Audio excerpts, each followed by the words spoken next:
Oke, eh,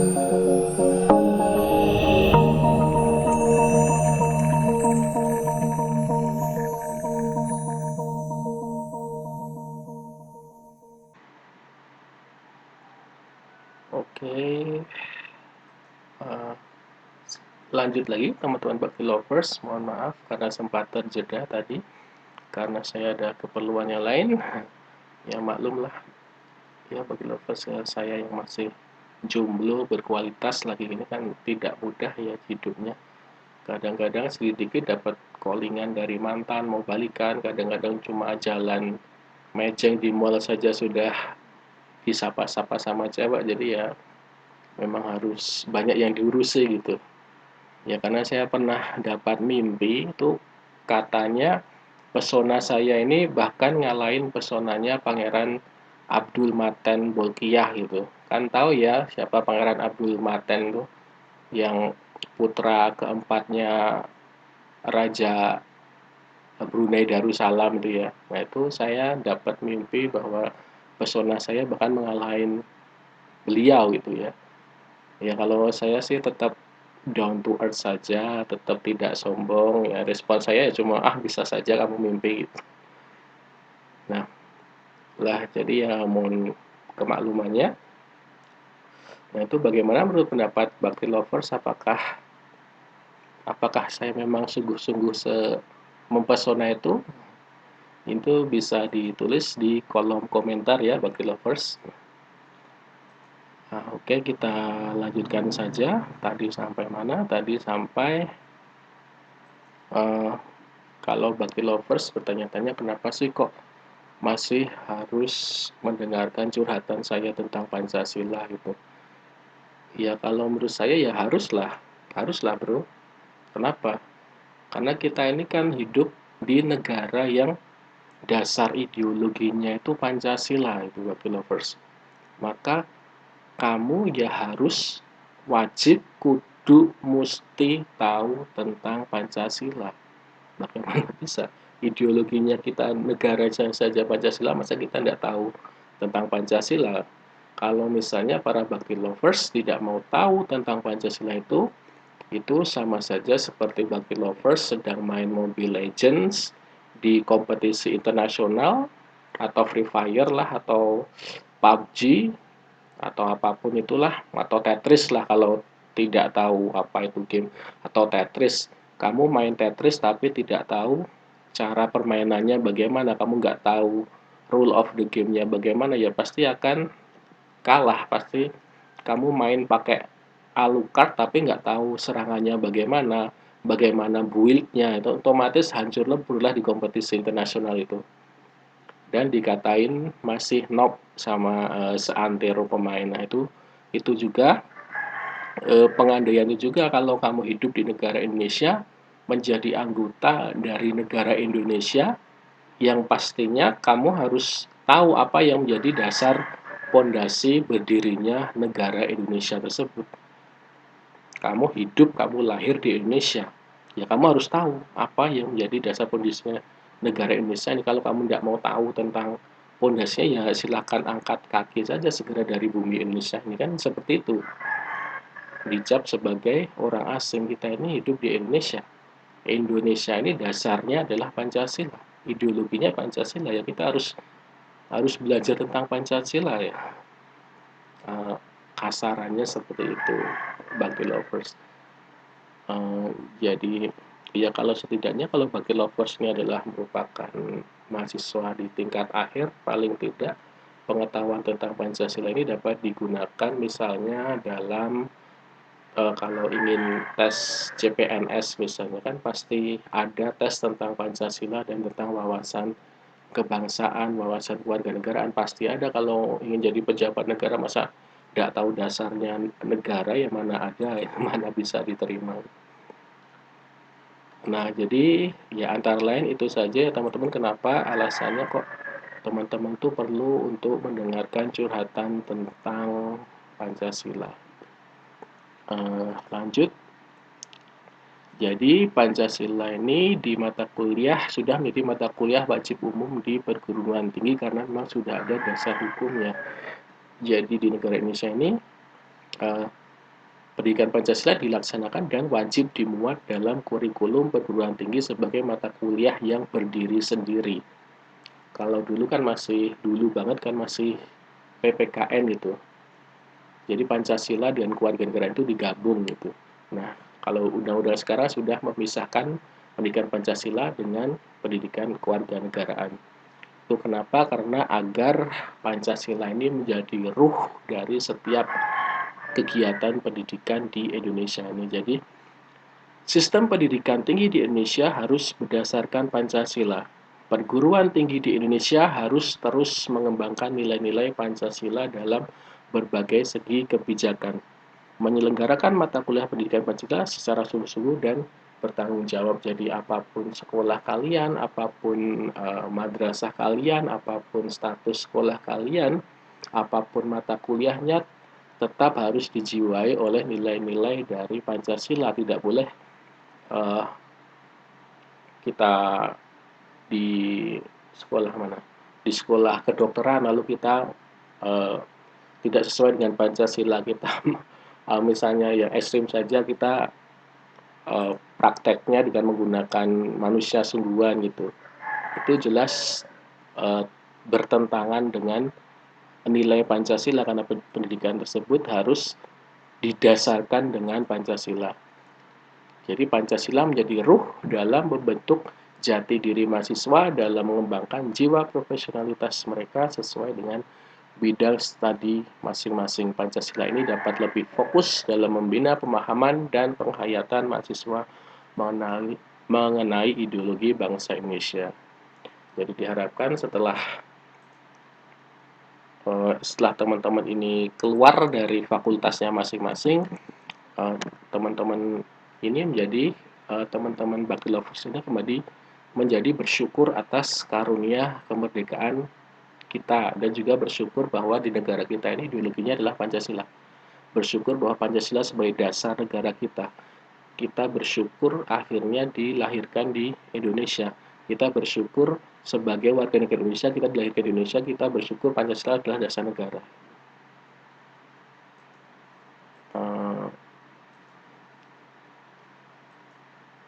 Oke, itu pengantarnya di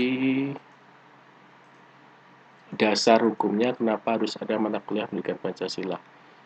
Jadi percuma saja kalau teman-teman sudah keluar dari fakultas, sudah menjadi pintar, sudah menjadi sukses, tapi kok kehidupannya individualis, hanya hanya memikirkan diri sendiri. Itu sama sekali bukan merupakan harapan dari pendidikan, diadakannya pendidikan. Kemudian percuma juga teman-teman bisa akhirnya sukses tapi kehidupannya hedonis, kehidupannya hanya berfoya-foya saja, hanya ingin mengumpulkan mobil-mobil saja, mobil mewah, mengumpulkan banyak rumah, banyak istri.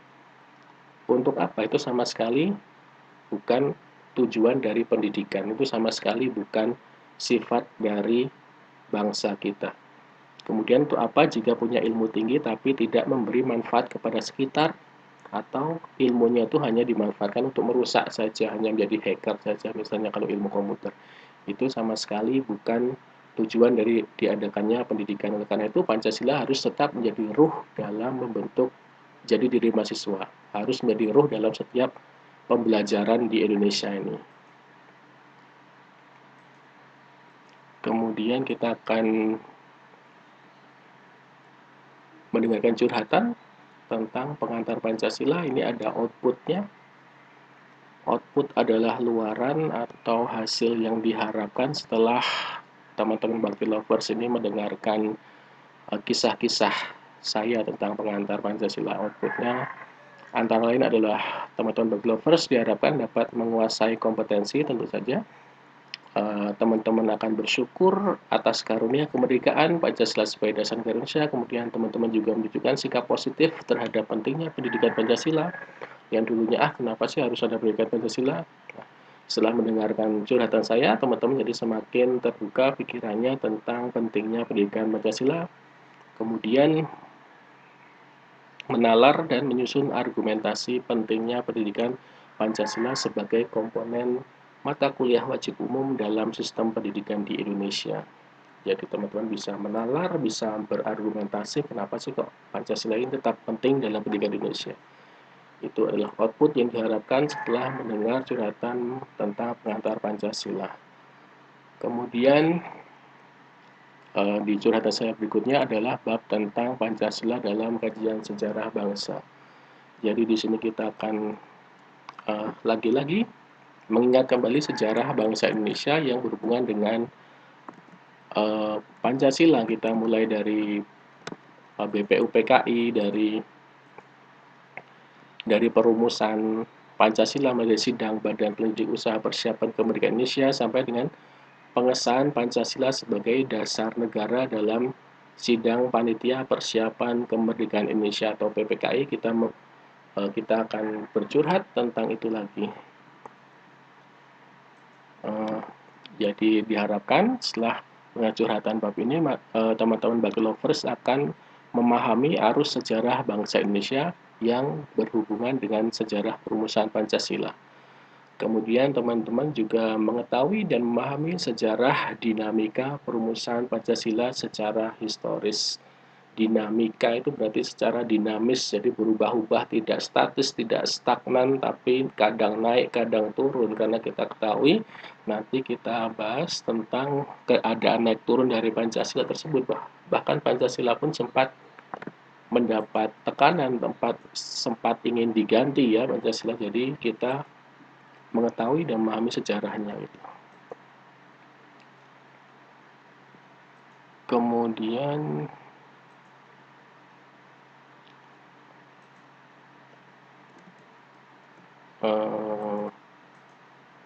bentar.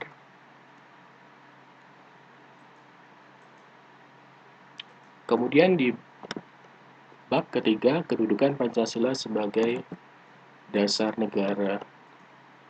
Ini penting karena di sini di materi ini saya akan bercurhat tentang hubungan antara Pancasila dengan proklamasi, hubungan antara Pancasila dengan pembukaan Undang-Undang Dasar, hubungan Pancasila dengan pasal-pasal Undang-Undang Dasar, kemudian implementasi Pancasila dalam pembuatan kebijakan negara. Karena ya kita tahu Pancasila sebagai dasar negara, segala hukum, segala kebijakan, segala peraturan perundang-undangan yang mengatur organisasi negara, mekanisme penyelenggaraan negara, hubungan warga negara dengan negara itu semuanya harus sesuai dengan nilai-nilai Pancasila karena Pancasila adalah dasar negara. Itu akan kita bahas pada curhatan yang ketiga ini. Outputnya yang diharapkan adalah teman-teman Baki Lovers memahami pentingnya Pancasila sebagai dasar negara. Kemudian Baki Lovers mengetahui dan memahami proses terbentuknya Pancasila sebagai dasar negara. Kemudian partisipasi dari Baki Lovers di masa yang akan datang diharapkan akan lebih efektif gitu. Ya, karena kita tahu bahwa teman-teman Bakti Lovers kan sudah bisa mendengarkan podcast saya, sudah bisa melihat saya secara langsung. Jadi kita kan termasuk dalam kaum yang intelek gitu, kaum intelektual. Sudah seharusnya kita sebagai golongan intelektual untuk turut berpartisipasi dalam berjuang dan mewujudkan tujuan dari bangsa Indonesia itu, yaitu kesejahteraan umum. Yaitu melindungi segenap bangsa Indonesia dan seluruh tumpah darah Indonesia dan untuk memajukan sejahtera umum, mencerdaskan kehidupan bangsa, dan ikut melaksanakan ketertiban dunia berdasarkan kemerdekaan, perdamaian abadi, dan juga keadilan sosial. Kita juga seharusnya turut berpartisipasi dalam mewujudkan tujuan negara tersebut karena kita merupakan kaum intelektual. Jadi diharapkan partisipasi teman-teman Baki Lovers menjadi lebih efektif sehingga diperlukan pendalaman wawasan akademik yang lebih baik melalui curhatan saya. Next, kemudian kita melakukan ujian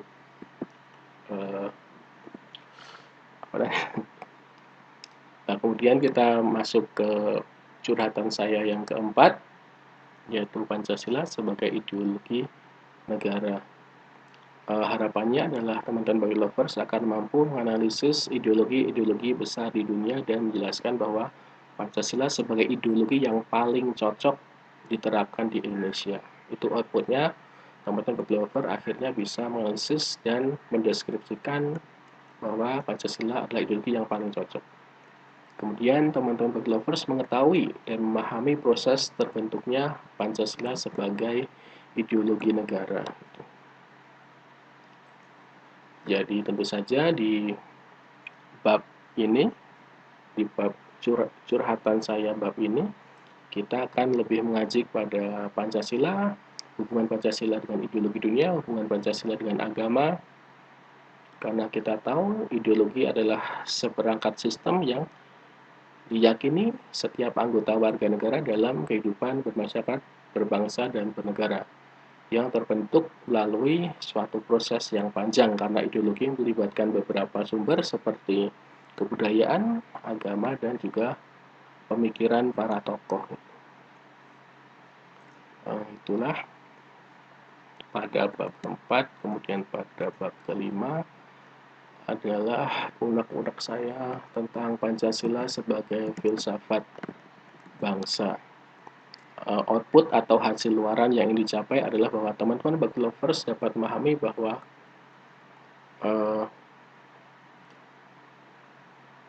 Pancasila secara filosofis agar bisa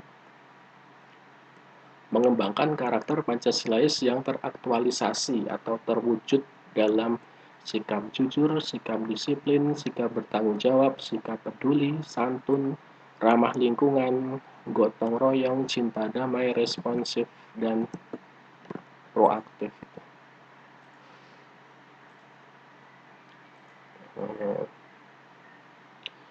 Jadi kenapa kok Pancasila itu juga merupakan filsafat ya? Karena Pancasila itu juga merupakan bahan untuk direnungkan. Bahan renungan yang menggugah kesadaran para pendiri agama, termasuk Insinyur Soekarno dahulu juga merenung untuk merangkum Pancasila ini ketika menggagas ide dengan apa yang disebut sebagai filosofi Groundslag. Jadi Pancasila juga merupakan bahan renungan atau bahan filsafat secara filsafatis. Nah, perenungan ini kemudian mengalir ke arah upaya untuk menemukan nilai-nilai filosofis yang nantinya yang telah menjadi identitas bangsa dan kemudian dijadikan identitas bangsa Indonesia. Next, kemudian pada renungan saya berikutnya adalah curhatan saya berikutnya adalah Pancasila sebagai etika. Pancasila sebagai etika atau sebagai moral guidance atau sebagai way of life. Ya, kalau misalnya di Naruto ya, inilah jalan ninjaku itulah. Jadi kalau sebagai bangsa Indonesia maka jalan ninjanya atau way of life-nya adalah ya nilai-nilai Pancasila ini. Jadi Pancasila sebagai way of life bangsa Indonesia karena memberikan tuntunan dan memberikan panduan kepada setiap warga negara Indonesia untuk bersikap maupun berperilaku. Jadi panduan kita adalah Pancasila tersebut dalam berperilaku. Itulah Pancasila disebut sebagai etika moral guidance. Outputnya adalah bahwa teman-teman Bagi Lovers dapat mengembangkan dimensi moralitas dalam berperilaku maupun menampilkan spiritualitas dalam kehidupan bermasyarakat, berbangsa, dan bernegara. Kemudian, teman-teman Bagi Lovers juga dapat menganalisis dan memberikan solusi permasalahan yang dihadapi bangsa dengan pendekatan etika Pancasila itu. Ya, jadi di sini kita akan lebih sharing, lebih curhat tentang kenapa sih kok negara ini gini-gini saja. Karena seharusnya tujuan kita untuk mencapai masyarakat yang adil dan makmur ini sudah bisa tercapai seharusnya jika saja Pancasila memang benar-benar ditegakkan, memang diterapkan dalam perilaku keseharian kita. Jadi kenapa kok senyatanya tidak seperti itu, tetap ada korupsi, tetap ada kerusakan lingkungan, tetap ada dekadensi moral, tetap ada eh, apa namanya, yaitu dekadensi moral, banyak klub-klub malam dan lain-lain. Bagaimana caranya? Ya kita harus menggunakan Pancasila ini, memberikan solusi permasalahan yang dihadapi bangsa dengan pendekatan etika Pancasila itu. Kemudian output yang berikutnya, mahasiswa menyadari bahwa setiap keputusan yang diambil tidak hanya terkait dengan diri sendiri, tapi juga berimplikasi dalam kehidupan sosial dan lingkungannya. Nah, jadi para Bakti Lovers kan seharusnya sudah sadar ya bahwa kita mengambil keputusan di dunia ini bukan hanya untuk kita sendiri saja, tapi ada harapan dari orang lain di situ, harapan dari masyarakat di situ. Bakti Lovers akhirnya bisa menjadi golongan intelektual, menjadi golongan profesional, menjadi golongan mahasiswa. Itu ada harapan dari masyarakat di sekitar Bakti Lovers semua. Ada harapan bahwa nantinya Bakti Lovers bisa mengubah kehidupannya, bisa mengubah bangsa ini menjadi bangsa yang lebih baik gitu. Itulah jadi keputusan yang kita ambil tidak hanya terkait dengan diri kita sendiri, tapi juga berimplikasi dalam kehidupan sosial dan lingkungannya. Ada harapan yang uh, diserahkan kepada pundak kita gitu, Bakti Lovers. Ya, jadi kan Bakti Lovers kan jadi next Hokage gitu ceritanya. Next Hokage. Oke, next. Nah, kemudian di curhatan saya yang terakhir adalah Pancasila sebagai dasar pengembangan ilmu. Jadi diharapkan Bakti Lovers dapat mengetahui dan memahami relasi paling ideal antara ilmu pengetahuan dengan nilai budaya dan agama. Apakah kita harus menghilangkan ilmu nilai budaya dan agama demi meningkatkan ilmu pengetahuan atau bagaimana, itu kita bahas saat curhatan saya pada bab ke-7 ini. Kemudian Bakti Lovers memiliki dan menunjukkan sikap toleran dan egaliter dalam keragaman agama dan budaya. Kemudian menciptakan warga negara, model pemimpin maupun ilmuwan yang Pancasilais. Itu adalah outputnya. Nah,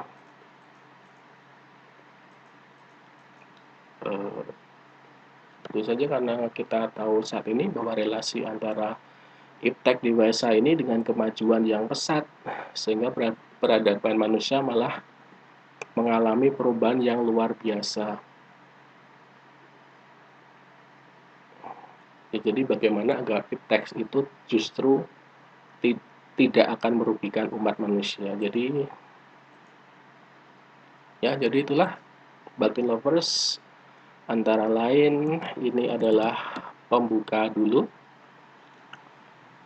Itulah antara lain materi-materi unek-unek yang akan saya sampaikan di kesempatan berikutnya. So, don't miss it. Jangan lupa berikan komentar dan saran di kolom komentar. Untuk versi 1 saya akhiri di sini dulu. Untuk tambahan berikutnya semoga bisa diperbaiki lagi. Mungkin itu dulu Bakti Lovers. Sampai ketemu lagi. Terima kasih sudah mendengarkan curhatan saya selama hampir 25 menit ini. Sampai lagi. Ciao.